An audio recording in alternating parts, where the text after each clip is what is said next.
네, 여러분 안녕하세요. 소비자주권 시민회의에서 문화소비자센터 소장을 맡고 있는 박준영입니다. 오늘은 또 새로운 주제를 가지고 여러분들에게 1시간 정도 특강을 하겠습니다. 주제는요, 내부자입니다. 인사이더라고 하는데요.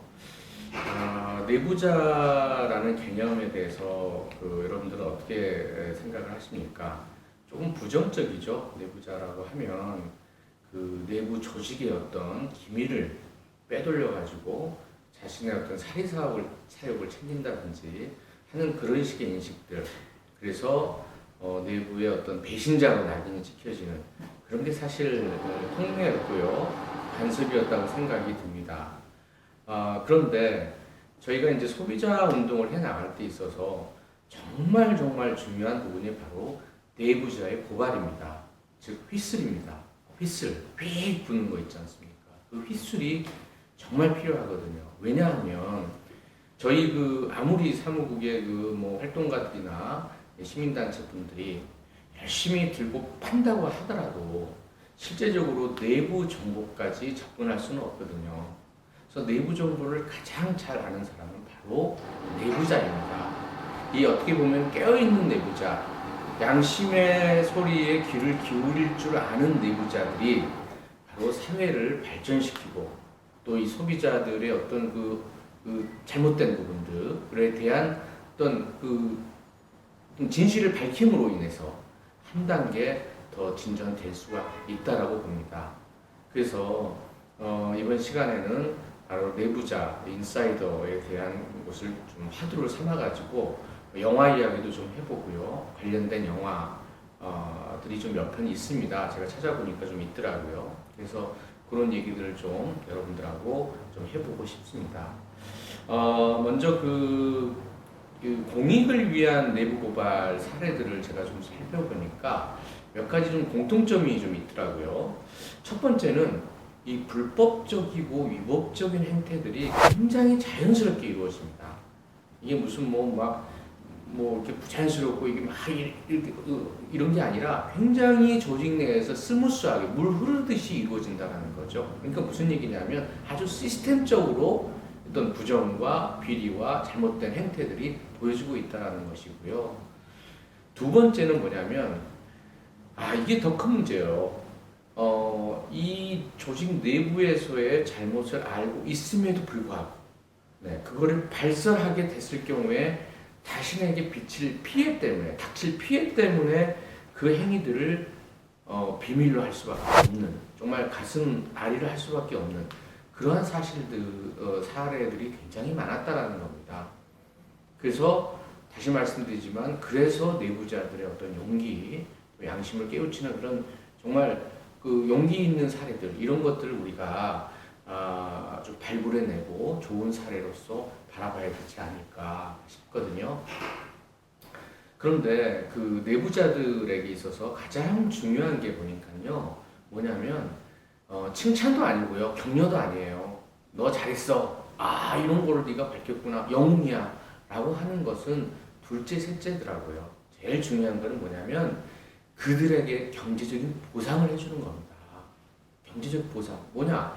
그걸 자기가 발설한다고 하더라도 자기가 정말 이후에도 경제생활에 지장이 없게 먹고 살 만큼의 그런 부분들의 보상과 배상 체계가 잘 되어 있어야지 이 내부자들의 어떤 자기고발 이런 것들이 정말 이루어질 수가 있는 거거든요.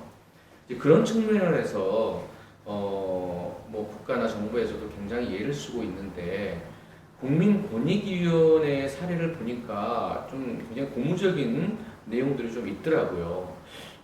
제가 좀 찾아보니까 부패 공익 신고자 56명에게 보상금 등 6억 3천만 원을 지급하기로 결정을 했고요. 이로써 이제 몇 년도 통계인지는 제가 정확히 모릅니다만은 한 해 총액 약 30억 정도의 보상금이 이 부패나 공익 신고자에게 포상금으로 지급이 됐다고 합니다. 이 부분은요, 이제 그만큼 내부자에게만 모든 것을 떠넘기는 그런 시대는 지났고요. 내부자를 우리 사회가 보호해주고 또 보호를 뛰어넘어서 그들의 어떤 사후, 처우까지도 이렇게 책임져 줄 수 있는 그러한 어떤 이제 시대가 되지 않았나 그런 생각을 좀 해봅니다. 제가 이제 본 토론에 조금 앞서가지고요. 아주 좋은 그 영상 하나가 있어서 먼저 여러분에게 좀 이 영상을 좀 보여드리고 싶습니다. 지금은 이제 JTBC 앵커를 떠났지만 그 손석희 사장께서 JTBC 앵커를 하면서 그 삼성에 대한 발언을 좀 한 적이 있습니다. 여러분들 무슨 얘기인지 아실 거예요. 이 삼성과 또 JTBC와의 어떤 특수관계 이런 부분들이 있는데 과연 그 어떤 내부 고발 부분이라든지 또 대기업과 언론의 관계라든지 이런 부분들에 대해서도 한번 그 생각해 볼 수 있는 좋은 영상이어서 한번 그 영상을 좀 보시고 나서 그 다음에 본격적으로 한국 영화 또 외국 영화 사례를 들면서 말씀을 계속 이어보도록 하겠습니다.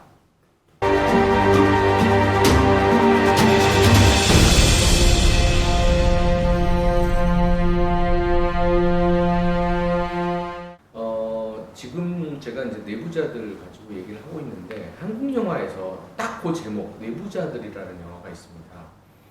이 한국 영화 내부자들이라는 영화를 보면은요 정말 우리 한국 사회의 어떤 권력의 지형 구조, 그다음에 권력이 어떻게 나눠져 있고 그들이 어떻게 공생하고 있는지에 대해서 적나라하게 보여지거든요. 특히 저는 이제 내부자들을 보면서 저도 좀 언론사에 오랫동안 몸 담아 와 있고 지금도 언론과의 어떤 일들을 하고 있기 때문에 그 부분을 자세히 봤는데 거기에 그 백윤식 씨가 그 한국에서의 언론의 어떤 정말 그 치부 있잖아요. 아주 정말 감추고 싶은 치부를 적나라하게 드러내는 그 대표 주필, 그러니까 한 신문사의 주필로 나옵니다. 그러니까 이 신문사는 그 한국의 그 여론을 좌지우지하는 어떤 매머드 그 메이저급의 그 언론사로 추정이 되는데요. 여기에 이제 백윤식 씨가 나와서 정치 권력을 정말 농단하고 자신이 대통령을 뭐 선택을 한다든지 또는 재벌과의 유착 관계를 보여준다든지 이런 부분들이 좀 보여집니다. 그런데 사실 제가 여러분들에게 좀 드리고 싶은 말씀은 그 요즘에 이제 언론 개혁, 그다음에 검찰 개혁 뭐 이런 얘기가 많이 지금 회자가 되고 있지 않습니까? 그래서 이제 국민들의 여망을 모아서 민주당에서 뭐 180여 석의 의석도 확보하고 뭐 이런 판국인데요. 검찰 개혁 부분은 제가 뭐 나중에 또 말씀드릴 수 있는 시간이 있을지 모르겠지만 언론 개혁은 제가 한번 여기서 말씀드리고 싶습니다. 언론 개혁은 검찰 개혁보다 훨씬 더 어렵습니다.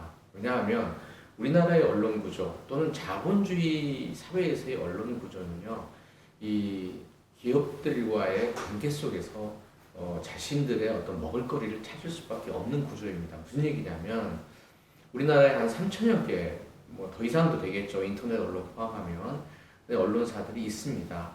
예전에는 뭐 언론 통폐합을 통해서 몇 개 언론사만 있었는데 지금은 언론 자유를 부과하고 있지 않습니까? 그런데 그 언론사들이 자기들이 먹고 살 수 있는 기반이 광고입니다.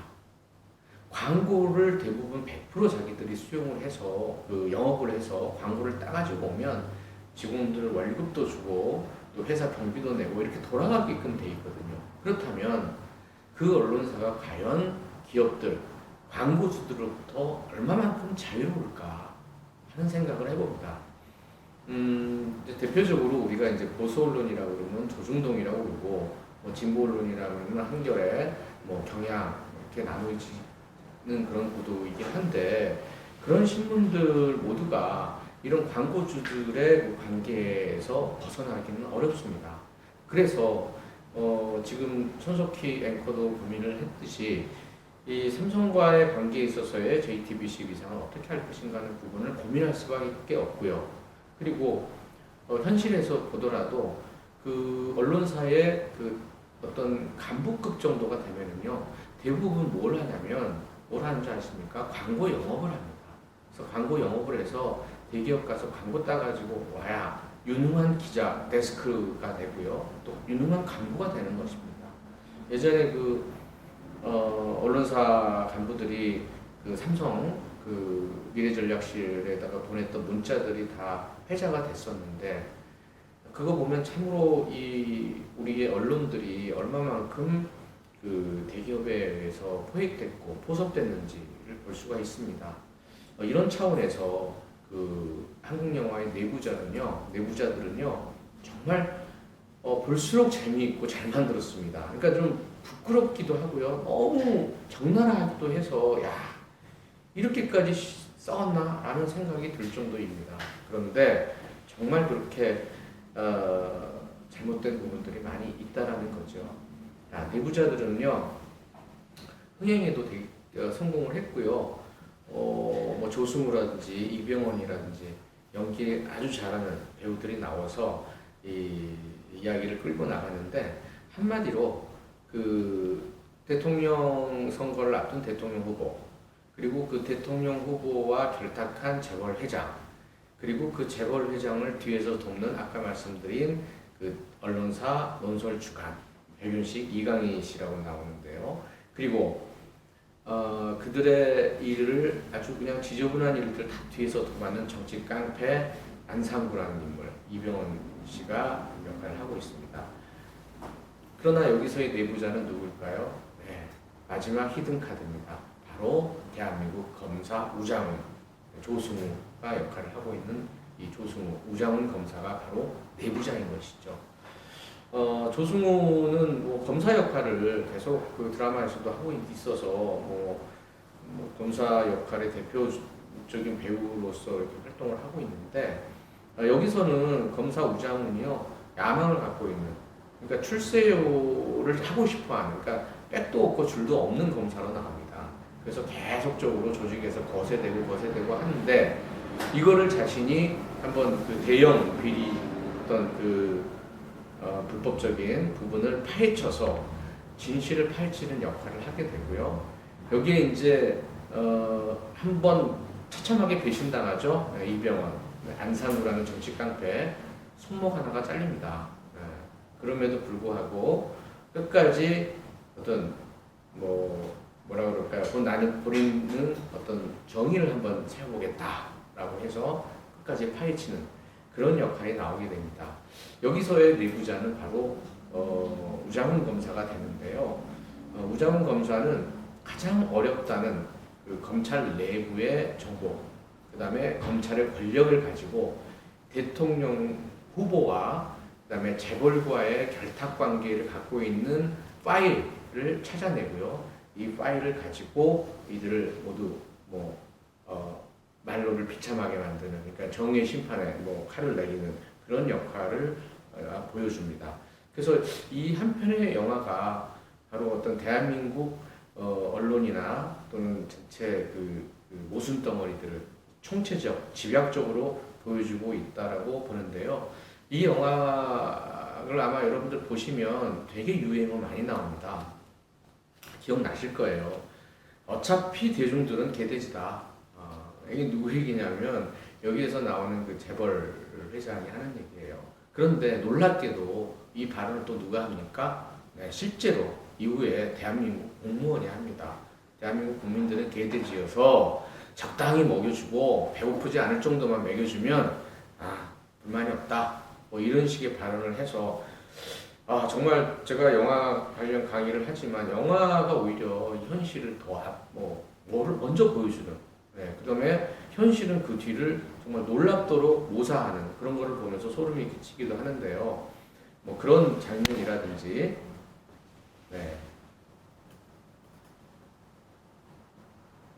그리고 이제 여기서 또 나오는 부분이 검찰개혁 얘기 많이 하지 않습니까? 검찰개혁을 앞두고 요즘 시끄러운데 검찰 조직의 개혁을 왜 해야 되는지를 정말 적나라하게 보여줍니다. 여기서 룸사롱 장면이라든지 그 다음에 권력자들이 같이 술 파티를 벌이는 온갖 성상납을 둘러싼 이런 모습이라든지 이런 게 당연히 19금입니다. 영화 19금이고 이런 모습들 그 다음에 검찰이 위에 눈치를 보면서 자신의 출세 가도를 알리기 위해서 얼마만큼 애를 쓰고 있는지 검찰이 이제 수사권이나 기소권을 다 가지고 있으면서 그 권력을 횡행하는 그런 것들이 얼마나 많은지에 대해서 영화는 적나라하게 보여지고 있어서요. 이 영화 한 편은 바로 검찰 개혁이 정말 필요하다.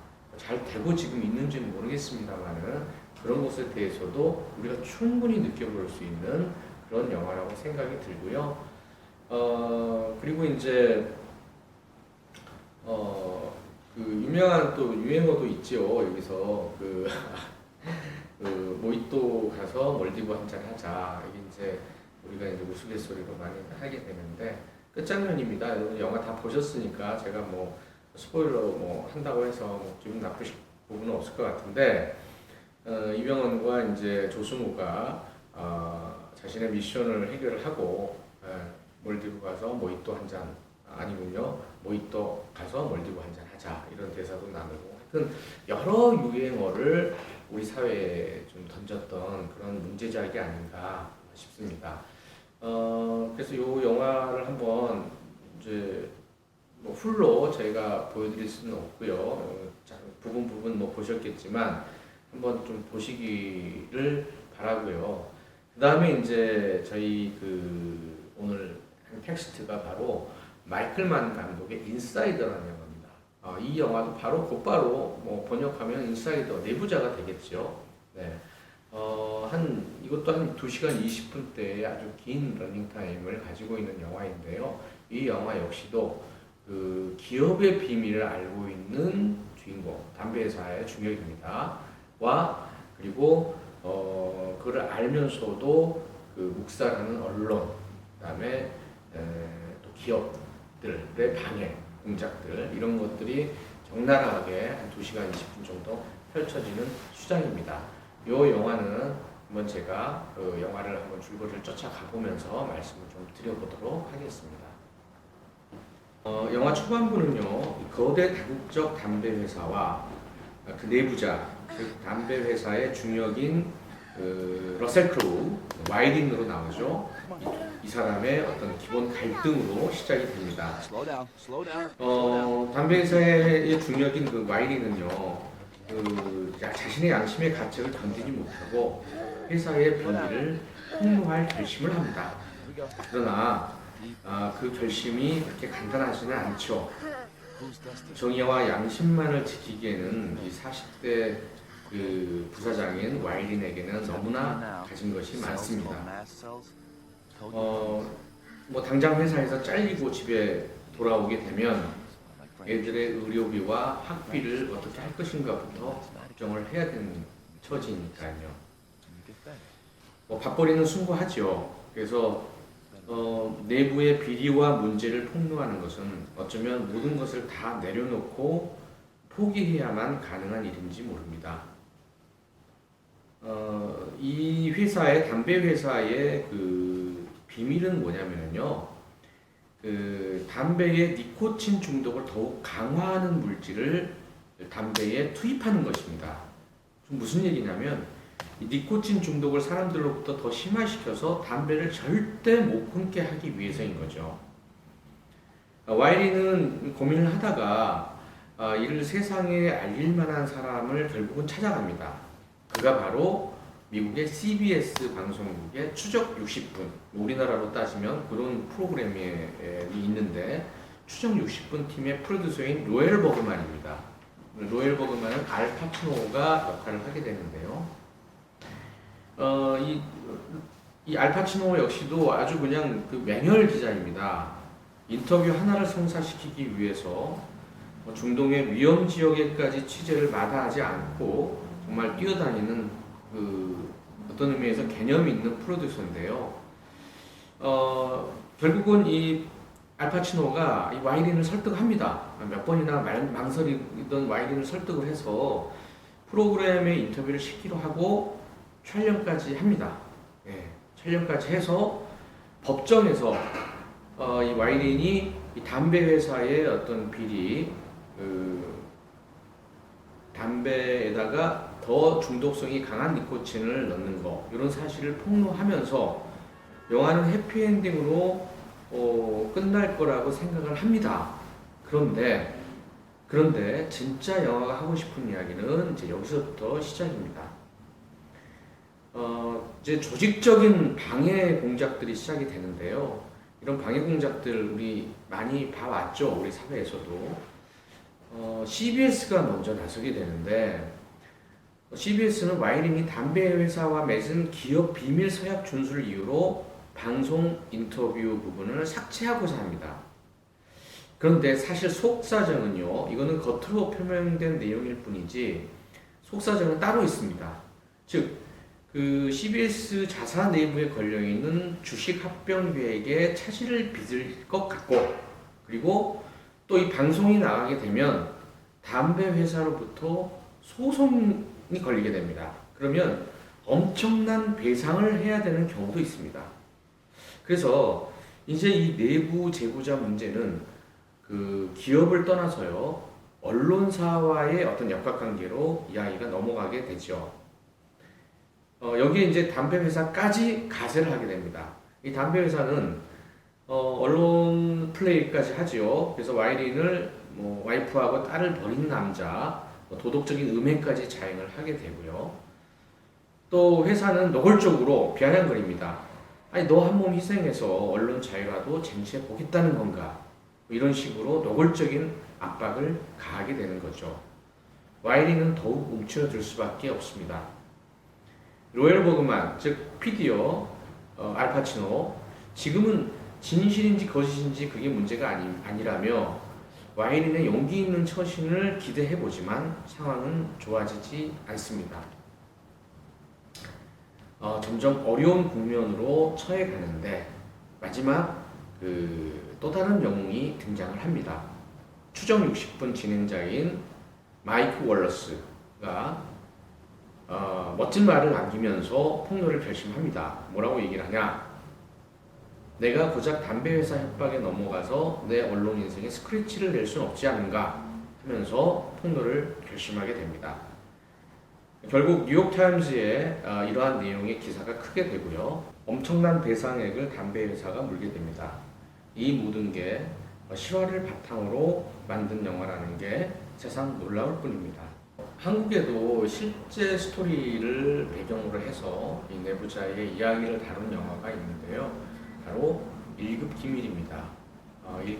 1급 기밀은 그렇게 크게 흥행이 됐거나 널리 이렇게 와이드 릴리스가 되지 않아서 여러분들이 놓쳤던 영화일 수도 있고 또 생소한 영화일 수도 있다고 생각이 되는데 이 영화를 만든 감독은 쭉 사회운동 또 영화운동을 했던 서울대 출신의 홍기선 감독입니다. 이분 이제 얄라성 그 영화 서클 출신이고요. 예전에 이제 80년대 학생운동을 하던 시기에 이 장상곤매라는 그 영화 패죠. 그러니까 그 영화 제작사에서 연출을 맡아서 했었습니다. 오 꿈의 나라도 있었고요. 그는 5.18을 배경으로 만든 영화고, 그 다음에 파업전야라는 영화도 만들었던 유명한 그 영화 제작사 장상곤매에서 연출을 했던 감독인데, 이 감독이 그래도 좀 대중들한테 조금 알려진 첫 번째 영화는 좀 특이한 영화 제목이긴 한데요. 가슴에 돋는 칼로 슬픔을 자르고 라는 영화로 그 백상에서 상도 받았고 또 대중적인 감독으로서 이름도 알려진 그런 감독입니다. 이 감독이 오랜 세월 동안 좀 준비를 하다가 사실 영화판에서 이제 영화 한 편 찍고 또 새로운 작품 찍고 이렇게 연출하기가 정말 기다림의 연속이거든요. 그래서 이 형 감독도 아마 오랜 시간 동안 이 1급 기밀을 준비를 했던 것 같고요. 그 1급 기밀의 내용은 사실을 배경으로 한 영화이기 때문에 더욱더 의미가 있다라고 보여집니다. 1급 기밀은요, 국방부에서 군수과장, 그렇죠? 네, 여러분들 딱 얘기하면 이제 알아들으셨을 것 같은데요. 사실은 가장 비리가 많이 저질러지는 부분이 바로 군수업 비리입니다. 그러니까 어떤 군 물자라든지 무기라든지 이런 것들을 사들이는 그런 자리에 있는 사람은 어마어마한 돈을 정말 뭐 몇억, 몇십억 단위가 아니라요. 몇 천억, 몇 조 단위의 돈을 만질 수 있고 맘만 먹으면 그거를 또 마음대로 전행할 수도 있는 자리입니다. 더군다나 이 국방부에서 다루는 부분들은 기밀이라고 해가지고 쉽게 정부에 액세스할 수도 없어요. 그래서 더 어떤 부정을 저질러질 수가 있다고 하고요. 뭐 예전에는 그런 말이 있었죠. 예전에는 뭐 급납하면 뭐 떼부자 된다라는 말이 이제 있을 정도로 그 정도로 부정과 비리가 판을 쳤었는데 1급 기밀은 바로 이 방산 비리, 방위산업 관련된 비밀을 가지고 있는 기밀을 가지고 있는 사람이 거기에 그 엄청난 부정이 있다라는 사실을 알고 그거를 정말 용기 있게 내부 고발 휘슬을 분 작품이죠. 그래서 그걸 통해서 양심 선언을 했고요.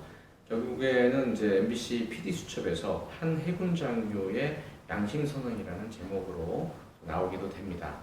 실제 저희가 이 영화의 실제 주인공인 김용수 소령을 만나서 짧게 한번 말씀을 좀 들어봤습니다. 한번 들어보시죠.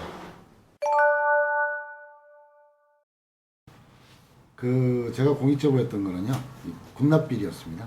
그래서 2009년도에 PD수첩을 통해서 그러니까 계룡대라고 육해공 본부가 있는데 거기에 이제 군납비리가 일상화돼 있었고요. 그리고 그것이 이제 내부에서 수사기관들이 주로 이제 그런 거를 감춘 거죠. 그래서 같은 편이었습니다. 헌병이나 김문하 이런 쪽에서. 그래서 참모총장까지 관련돼 있었고. 근데 그게 내부에서 제보를 해서 안 됐고 여기 PD 수첩을 했는데 아직 공개되지 않은 자료가 엄청 많아요. 그게 진급 비리도 있고 방산 비리도 있고 거대한 비리가 있는데 그 비리는 너무 커서 공개가 안 된 겁니다.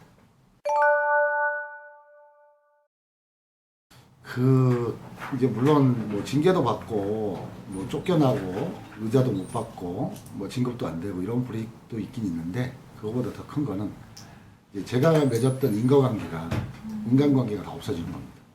그래서 선후배 관계도 없어지고, 뭐, 그동안에, 저하고 친했던, 그러니까 고립이 된다는 거죠. 그 조직에서 인간관계 자체가 고립이 되는. 그게 가장 힘들었고요. 그게 아직도 지금 다 회복이 안 됐습니다. 지금도 저는 그냥 편안하게 전화를 하는데 상당히 거리감을 둬요. 그래서 이제 그런 부분이 사람이 고립감, 상실감, 뭐 이런 것들이 되게 좀 크다는 것들.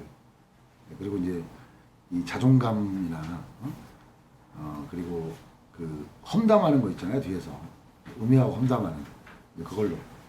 그 당시에 상처를 많이 받았는데, 지금은 웬만한 험담에는 꿈쩍도 안 하고요. 듣고 있지도 않습니다.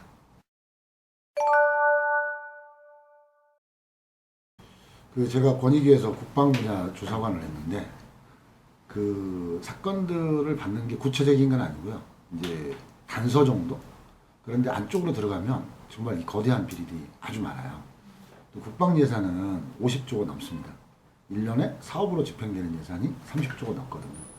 거기에 정말 많은 비리들이 존재하는데 권익위에서는 조사관으로서는 도저히 그거를 할 수 없는 이런 구조였습니다. 그리고 권익위 자체도 제가 자꾸 이렇게 사건을 키우는 거에 대해서 부담스러워했고 그리고 제가 권력기관하고 싸우는 거에 대해서 되게 부담스러워하더라고요.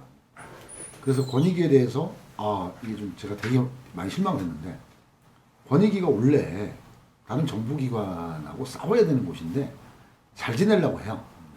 그러면 권익위의 존재가 없는 건데 근데 그게 행정공무원들의 특성은 어쩔 수가 없습니다. 어차피 똑같이 월급 나오는데 뭐 문제 삼아가지고 뭐 좋겠어요. 그래서 거기서는 도저히 안 되겠다. 그래서 내가 혼자 해보자.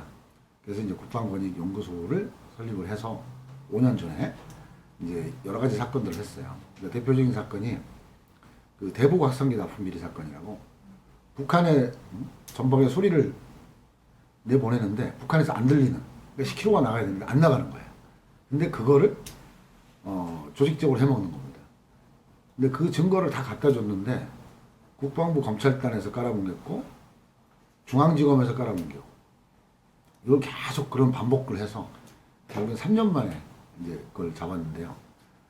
저는 이해가 안 되는 게 증거가 다 있는데도 안 하는 거예요.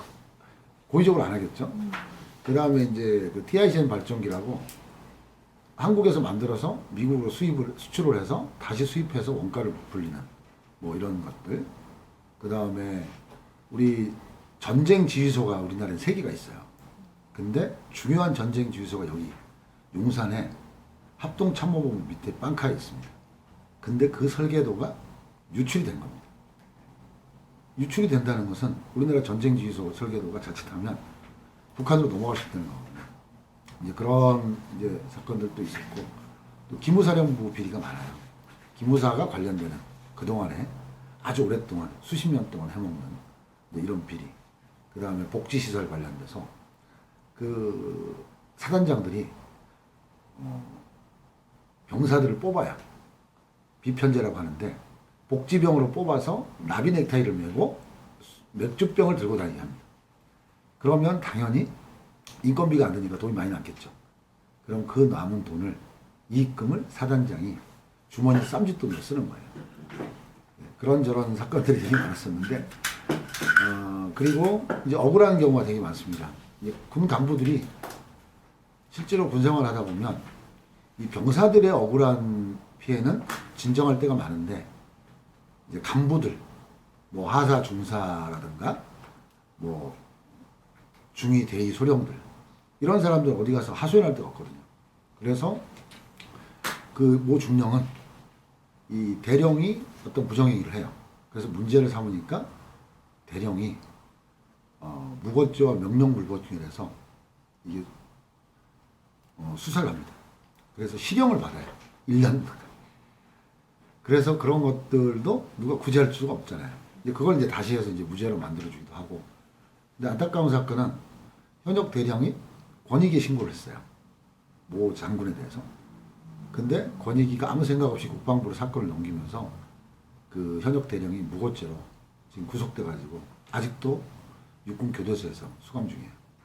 그러니까 이런 것들에 대해서 좀 제대로 된 전문적인 어떤 지원이 필요하다고 생각했고, 그 다음에 공익신고센터도 지금 같이 하거든요.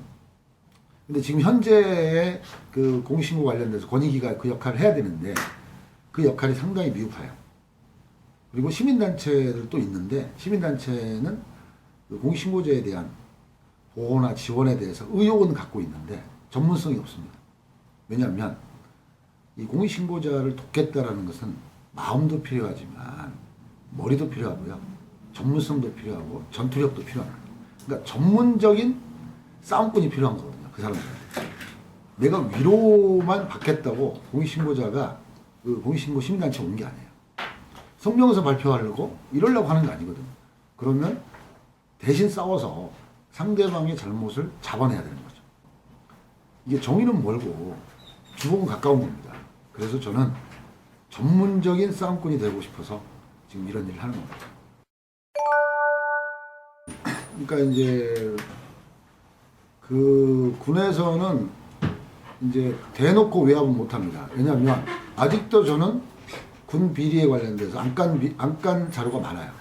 저는 갖고 있어요. 왜? 잘못하면 내가 덤프트럭에 치여 죽을 수 있잖아요. 그래서 지금 이걸 자료를 분산시켜 놨고요. 핵심적인 자료는 아직도 갖고 있습니다. 그래야지 그쪽에서 함부로 못해요. 내가 뭔가를 갖고 있다는 것을 알기 때문에. 그런데 교묘한 방법으로 저를 이제 계속 치죠. 그래서 제가 대북 확성기 비리 신고를 했는데 군사기밀 누설했다. 나를 간첩이다라고 해서 안보지원사 거기에서 지금 저를 수사하고 있거든요. 저는 신경 안 써요. 왜냐하면 저는 이겨낼 수 있어요.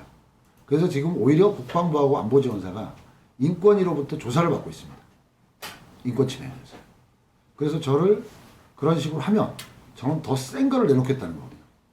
그리고 그래서 이제 많은 정보와 자료를 분석을 사전에 해놓습니다. 해놓고 어느 정도로 이거를 오픈할 건지 내가 어떤 자료를 갖고 있을 건지를 선별을 해요.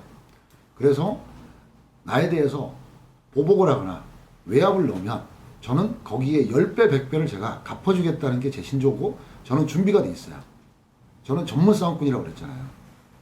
저는 마음으로만 싸우는 게 아니라요. 전략적으로 싸우는 겁니다. 머리로 하는 거거든요. 그래서 그런 것들로 인해서 그 공익신고자를 보호하자라고 하지 말고 이건 캠페인 해봐야 아무 필요도 없어요. 정말 그 조직이 공익신고자에 대한 외압이나 보복행위를 하면 더 죽을 각오를 만들 이런 거를 하기 위해서는 정말 준비를 잘해야 된다는 게 제 생각입니다. 그러니까 공익신고자에 대해서 공익신고를 활성화해서 청렴한 국가를 만들겠다는 거잖아요. 그럼 활성화가 되려면 제도가 받쳐줘야 되거든요. 근데 그 제도가 전혀 안 되는 겁니다. 그래서 제가 제안하는 거는 다른 건 몰라도 딱 두 가지만 하자는 거예요. 공익제보 지원 재단을 만들어 달라는 겁니다. 그게 가장 현실적인 거예요. 공익신고자가 활성화되려면요. 제도 딱 하나만 바꾸면 돼요. 공익신고자가 잘 살면 돼요. 보상금을 많이 받든 어디 가서 대우를 받든 재취업이 기회가 있든 잘 되는 모습만 보면 그 모습을 보고 다 공익신고 할 거 아니에요. 그래서 그런 제도에 대해서 일단은 신고자가 잘 되도록 해달라. 그 다음에 두 번째는 이게 어느 정부도 마찬가지입니다. 이게 정권의 문제가 아니라요. 권력의 문제거든요. 권력은 부패하게 돼 있고요. 그 부패한 권력은 감시를 해야 돼요. 근데 우리가 국회의원이나 특히 시장 군수는 시민들이 뽑아요. 근데 시장 군수를 감시해야 될 시의 감사실장을 시장이 뽑는다. 그럼 시장이 나를 감시할 사람을 뽑겠어요? 아니면 내가 잘못한 걸 덮어줄 사람을 뽑겠어요? 그럼 당연히 이 각 기관의 감사실이 독립적이라는 겁니다. 인사상. 그래서 저는 우리나라의 감사위원회를 만들자. 그리고 국민이 뽑고 그래서 모든 기관의 감사실은 해당 기관장으로부터 독립을 시켜주자. 그러면 우리가 지금보다는 50% 이상 이런 권력형 비리가 없어질 거다. 근데 그게 어렵지 않아요. 의지 문제거든요. 그래서 그 의지를 보여주면 되는데 그러면 난리 나겠죠? 시장 군수들이 난리 나지 않겠어요? 그걸 극복할 수 있는 게 정부의 의지인데 그런 두 가지만이라도 제대로 하면 이게 바뀔 거라고 생각을 해요. 이제 그 수많은 이제 공익신고 사건을 다루다 보면 이런 게 있어요. 공익신고 사건을 어떤 프로세스로 진행했느냐에 따라서 현재의 모습이 달라요. 처음에 하지 않고 그냥 아무 생각 없이 무턱대고 하면 엄청나게 힘들어집니다. 그래서 꼭 먼저 신고하기 전에 상담해서 준비를 잘해서 치밀한 전략을 통해서 프로세스를 통해서 진행을 해야 된다. 이 말씀을 꼭 드리고 싶고요. 두 번째는 이미 공익신고를 했던 분들, 지금 힘들어 하시는 분들, 이분들한테는 아까 이야기한 재단이나 아니 정부가 재취업의 기회나 사회에서 다시 활동할 수 있는 기회를 줘야 돼요. 그러려면 재교육이 필요해요. 그래서 앞으로 제가 하고 싶은 거는 여기에서 그런 사람들을 자꾸 재교육이나 이런 걸 통해서 전문가로 만들어서 저는 권익위원회 조사관으로 보내는 게 이제 제가 꿈입니다. 정부는 국회의원들은 돈만 줘라. 능력이 안 되면 우리가 대신 하겠다. 대신 돈은 달라. 이게 정말 제가 하고 싶은 일입니다.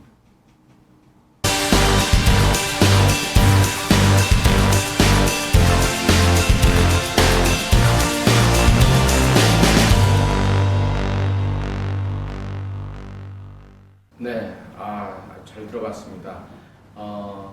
정말 내부 고발의 용기 있는 선언으로 해서 많은 고초를 겪었고, 고난을 받았지만 한 사람의 그 양심 선언으로 인해서 우리 사회가 또는 그 방산비리와 관련돼서 새로운 정화를 하게 되고 새로운 진일보를 하게 됐다는 점에서 정말 대단한 용기가 아닌가 싶습니다. 저는 이걸 보면서 떠오르는 생각이 내부 고발자는 더 나와야 된다. 어디에서 더 나와야 되느냐? 한국 현대사의 주요한 사건에서 아직도 내부 고발자들이 침묵을 하고 있습니다. 가장 대표적인 게 바로 그 5.18 강주 민주화 운동이 아닐까 싶은데요. 거기에서 그 많은 정말 우리 강주 시민들을 학살했고 또 실제로 그 사격을 했던 공수부대원들의 증언이 아직도 안 나오고 있습니다. 너무나 당연한 지금은 역사적 사실임에도 불구하고 그들 역시도 두렵겠죠. 그리고 부끄럽고 어려울 거라고 생각이 듭니다. 그런데 차제에 혹시라도 이 영상을 보시는 분이 있다면 5.18 광주 진압군 역할을 했던 분들의 용기 있는 어떤 내부 고발 이런 부분들이 좀 필요하지 않을까 싶습니다. 그런 분들의 고발을 한번 기다려 보고요. 그 다음에는 그 외에 이제 우리 한국 현대사에서 내부 고발 사례들을 한번 제가 쭉 몇 가지를 좀 소개를 해드리는 시간을 갖도록 하겠습니다. 자료 화면을 보시면서 제가 좀 설명을 드리도록 하겠습니다. 첫 번째, 92년 군부대 부정선거입니다. 92년만 그랬겠습니까? 그 전에는 훨씬 더 했겠죠. 훨씬 더 했겠지만 이게 이제 사회의 전면화가 된 때가 바로 92년 3.24 총선입니다. 이 총선을 한 달 앞두고 현재 그 한국청년운동본부 이사장으로 있는 이지문 당시에는 중이죠. 이지문 중이가 ROTC로 인간에서 이제 소대장으로 복무 중이었는데요. 부대에서 이상한 일이 벌어집니다. 연대장이 대대를 방문해서 전 부대원 앞에서 지난 대선 때 대통령이 30%밖에 지지를 못 받았다. 이건 문제다. 그래서 대대장이 직접 장교와 직업하사관에게 이번 총선 때 여당을 찍어야 하며 이를 위한 교육을 실시하라. 이런 정말 정말 말도 안 되는 명령을 받은 것이죠. 이후에 부대 내에는 여당 득표 지지가 곧바로 장교의 인사에 반영된다거나 또는 사병의 투표용지를 서신검열기로 확인해서 불이익을 당할 수 있다는 소문이 돕니다. 실제 다른 중대들에서는요, 정신교육뿐만 아니라 심한 경우 공개투표까지 벌어졌습니다. 투표 교육을 거부하고 소신을 지키던 중대장은 기무사에서 파견된 연대 보안반장과 면담 후에 서신 검열기를 통해 여당 투표가 80% 이상 나오지 않으면 부대에 불이익이 있을 것이라면서 어쩔 수 없이 정신교육을 하기도 했습니다. 자, 이때 이지문 중위는 이와 같은 일이 있을 수 없다. 천부당 만부당하다. 라고 동료들에게 호소를 해봤지만 돌아온 답은 군대에서 벌어지는 일이니 어쩔 수 없다는 반응뿐이었습니다. 87년 6월 항쟁 이후에 민주화가 되고 있다고는 하지만 여전히 과도기였고 이전에 양심선언도 있었지만 대부분 이 고발자가 심한 불이익을 받았기에 부당하고 억울해도 그냥 넘어가자라는 분위기였던 거죠. 하지만 부정선거 활동이 비단 자신의 부대에만 머무르지 않고 전방위적으로 움직이고 있다고 판단한 이지문 중위는 한겨레신문에 일단 먼저 제보를 한 이후에 시민단체인 공명선거 실천 시민운동협의회에서 기자회견을 통해 이를 고발하게 됩니다. 이 사건을 계기로 군대 내에서 실시하는 부재자 투표가 영외 투표로 개선되어 같은 해 대통령 선거부터 시행되는 등 부정선거 시비를 차단하는 데 일조를 합니다. 이 군 부정선거 시비가 사라진 것은 바로 이지문 당시 육군 중위의 고발 덕분입니다. 14대 총선을 앞두고 이런 시민단체 사무실에서 기자회견을 열었고 군이 자행했던 정말 이 선거 투표 조작 이 부분에 대한 선거 부정 이 부분에 대한 휘슬러를 분 것이죠. 내부 고발을 한 것입니다. 사실 안타까운 것은요, 이지문 중위는 그 이후에 이제 이등병으로 불명예 전역을 당했지만 고초를 겪었죠. 4년간의 법정 투쟁 끝에 1995년 대법원에서 파면 취소 확정 판결을 받습니다. 이후에 민주당 소속의 서울시 의원을 지내고 현재는 호루라기 재단에서 활동 중이라고 하네요.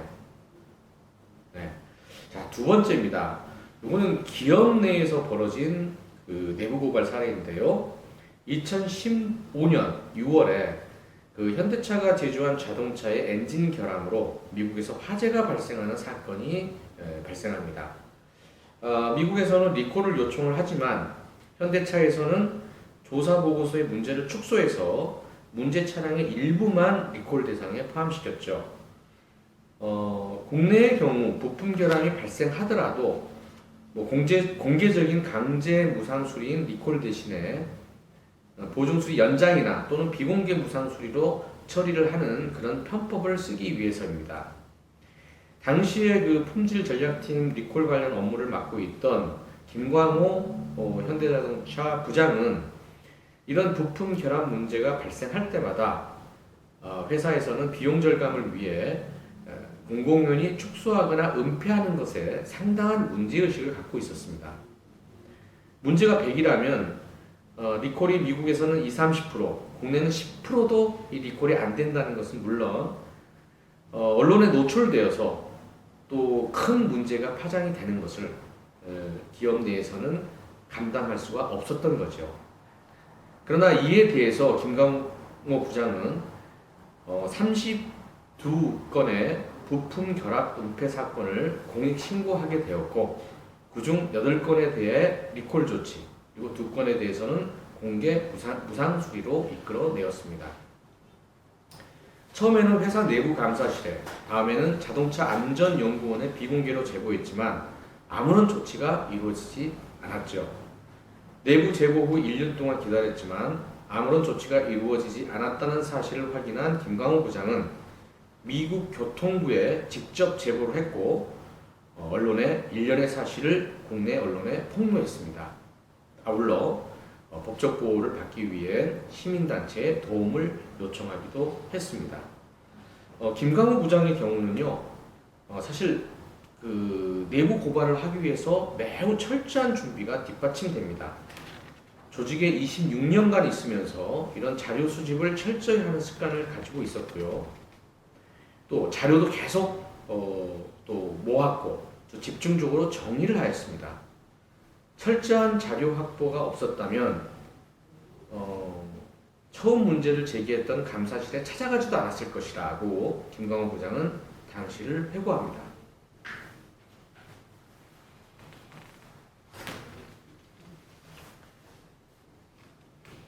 다음 세 번째, 이 행정조직에서 벌어진 내부 고발의 사례입니다. K군청에서 8급 공무원으로 근무하고 있던 이정구 씨는 2004년도에 그 언론사와 검찰의 인터넷 게시판에 양심선언이라는 제목으로 군수가 민원인의 땅을 직접 사들이기 위해 부정한 방법으로 건축 허가를 해주지 않은 사실을 폭로했습니다.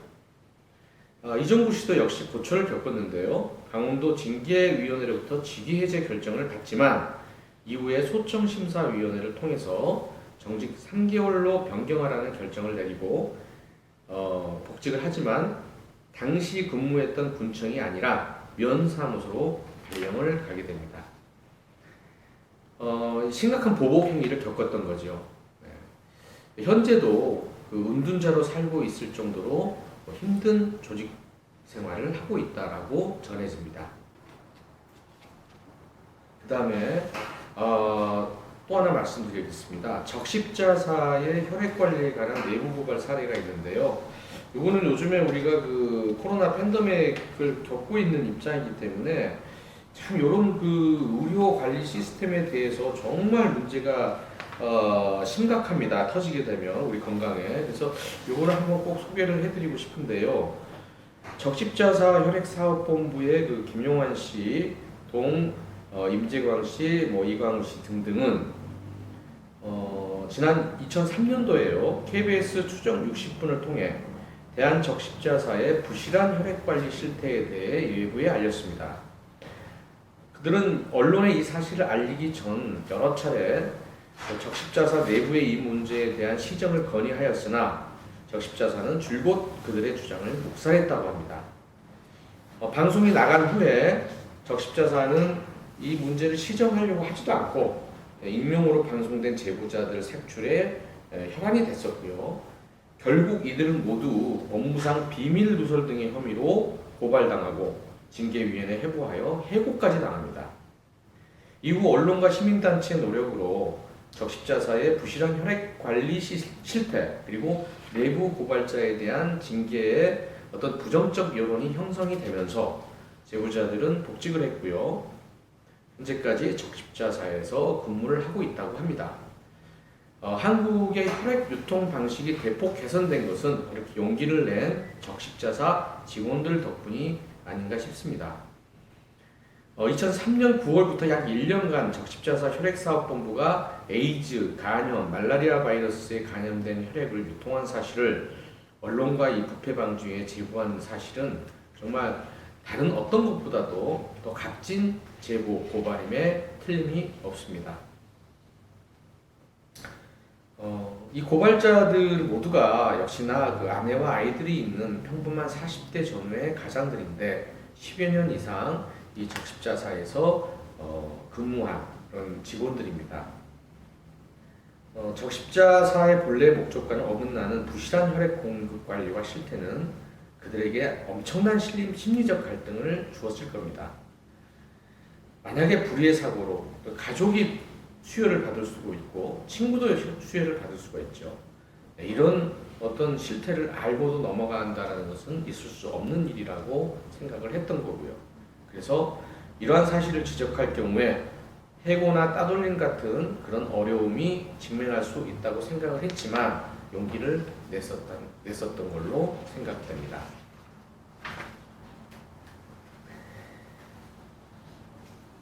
자, 또 하나는요, 언론에 관련된 그 내부 고발 사례입니다. 기억을 하시겠지만, 1988년도에 이 문화공보부죠, 당시 청문회에 출석했던 김주원 전 한국일보 기자가 문공부의 보도 지침에 대해서 증언합니다. 김주원 전 한국일보 기자는 80년대 신군부 정권이 언론을 통제하고 있다라는 보도 지침의 존재를 세상에 처음 알렸는데요. 여러분들 영화 1987 보면은 거기에서도 비슷한 장면들이 나올 겁니다. 모든 메일의 기사의 언론들을 보도 지침을 작성해서 언론사에 넘겼고요. 언론사는 그러한 보도 지침에 따라서 작성할 수밖에 없었던 불행한 시기였죠. 이런 내용에 대한 1년치 보도 지침을 복사를 해가지고 민주언론운동협의회에 건넵니다. 이거를 다시 당시의 월간 말지 잡지사에 특집에 실리게 됐고요. 천주교 정의구현사재단이 이를 규탄 성명을 발표하면서 만천하에 공개가 됩니다. 김주원 기자는 당시 시참본부 대공부실로 연행이 돼서 구속이 됩니다. 국가보안법 위반으로 기소가 되기도 했고요. 나중에는 뒤늦게 94년도에 무죄 확정 판결을 받습니다. 이는 대표적인 언론 개혁을 위한 정말 내부 고발자 기자의 용기 있는 행위로 두고두고 회자되는 대표적인 사례가 아닐까 생각이 됩니다. 다음은 이문옥 전 감사원의 감사관의 폭로가 되겠습니다. 이 부분은요, 재벌과 감사원의 어떤 유착관계, 이 부분을 가지고 이문옥 감사관이 정말 용기 있게 발표를 했는데요. 감사에서 재벌의 비업무용 부동산이 전체 부동산의 43%나 되는데 1.2%에 불과하다는 은행감독원의 발표가 허구라는 사실을 파악합니다. 그래서 상부의 지시로 동현 감사가 중단이 되는데 요거를 이문옥 전 감사원이 폭로를 하게 되죠. 그래서 모든 정말 언론에서도 비난 여론이 들끓었지만 정작 첫 보도 나흘 만에 전격 구속이 된 것은 다름 아닌 고발자인 이문옥 감사관이었습니다. 공무상 비밀 누설 혐의라는 거죠. 파면당한 그가 대법원에서 무죄를 확정받고 다시 승소에 복직한 것은 1996년입니다. 이문옥 감사관도 다시 아마 서울시 의원으로 활동을 했던 것 같습니다. 다음은 요거 한번 말씀을 드려볼게요. 군 보안사 민간인 사찰 문제인데요. 이거 아마 여러분 기억하실 겁니다.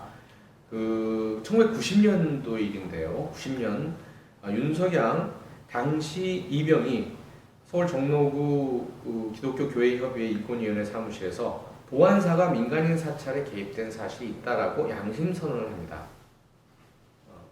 그리고 덧붙여서 학생운동 전력을 빌미로 프락치 활동을 강요당했으며 이 보안사의 그 사찰 대상자 명부천에는 당시의 그 정치인인 김영삼, 김대중 등 여러 사회 각계 인사가 포함됐다고 밝힙니다. 양심선언 뒤에 윤희병의 가족, 친척, 지인 등은 보안사, 경찰 등으로부터 미행을 당했고 윤 씨는 92년도에 기무사에 체포돼서 징역 2년형을 선고받기도 합니다. 그의 양심선언으로 사회는 많이 바뀌었죠. 보안사는 매서운 비판을 받았고요. 보안사 이름까지 국군 기무사령부로 바뀌게 됩니다. 윤 씨는 자신의 양심 고백을 고문의 굴복의 사찰에 동참한 나약한 자기에 대한 자책의 산물이라고 얘기를 했습니다. 자, 이렇게 우리가 그간에 우리 한국 현대사에서 정말 가슴 아팠던 그 여러 가지 내부 고발 사례들을 살펴봤습니다. 강의 첫머리에 제가 말씀드렸듯이 이 내부자에 대해서 바라보는 시각이 교정이 돼야 됩니다. 내부자가 무슨 조직을 배신하거나 아니면 자기의 이속을 챙기거나 아니면 무슨 영웅심리에서 한 게 아니고 정말 사회와 조직의 발전, 그 다음에 우리 가족과 친구들의 어떤 건강, 그 다음에 우리 국가와 사회에 대한 어떤 증진, 이익 증진을 위해서 정말 용기 있게 했기 때문에 이런 내부자에 대해서 우리가 어떻게 해야 됩니까? 적극적으로 정말 보호해줘야 되고요. 또 그들을 끝까지 챙겨줘야 되는 그런 것이 우리가 이제 해야 될 일입니다. 무슨 얘기냐면 이제 앞으로 내부 고발자들이 계속 나옵니다. 내부 고발자들은 뭐 고발 사례도 보셔서 아시겠지만 고초를 겪어요. 감옥에도 잠깐 가야 되고 또 자기 직위를 내려놓기도 하고요. 자기 가족들이 고통을 받기도 합니다. 네, 그런 것에 정말 무서워서 용기를 내지 못한다면 아무것도 안 되겠죠. 그래서 우리는 이 내부 고발, 히슬러가 나오자마자 그들을 적극 방어해주고 그들의 생계까지 모든 것들을 책임져주는 그런 책임 있는 사회 어떤 시스템이 돼야 된다라는 말씀을 좀 드립니다. 그리고 그런 내부 고발자들을 우리가 인권, 그들의 외침을 끝까지 생각 보여주는 역할을 좀 해야 된다. 그런 역할을 누가 해내냐? 우리 같은 또 소비자 주권시민 같은 시민단체에서 또 내부 고발자들 나서면은 적극 보호해주고 그들을 끝까지 챙겨주는 역할을 해야 된다라는 생각을 합니다. 제가 쭉 보니까 그 내부 고발자들은 정말 그냥 즉흥적으로 하는 게 아니라요. 오랫동안 자기가 철저하게 준비를 합니다. 그리고 물론 고민도 있지만 그리고 자료나 이런 것들 잘 모아가지고 이 자료가 증거가 될 수 있게 그렇게 폭로를 하거든요. 그런 폭로가 있기 때문에 그 내부 고발을 당하는 기업들 또는 뭐 행정기관들 또는 뭐 지자체 등도 아무 소리를 못하는 거거든요. 그런 자료들을 철저하게 모아서 준비를 잘해서 해낸 그런 어떤 내부 우리 그 고발인들에 대해서 다시 한번 생각을 해보는 그런 시간이 되었으면 좋겠습니다. 이상으로 저희 이번 강의 내부자들, 내부 고발자들에 대해서 한번 여러 영화와 사례를 또 보면서 또 생각해 볼 수 있는 시간을 가졌습니다. 여러분들도 한번 생각해 볼 수 있는 시간을 가졌으면 좋겠습니다. 감사합니다.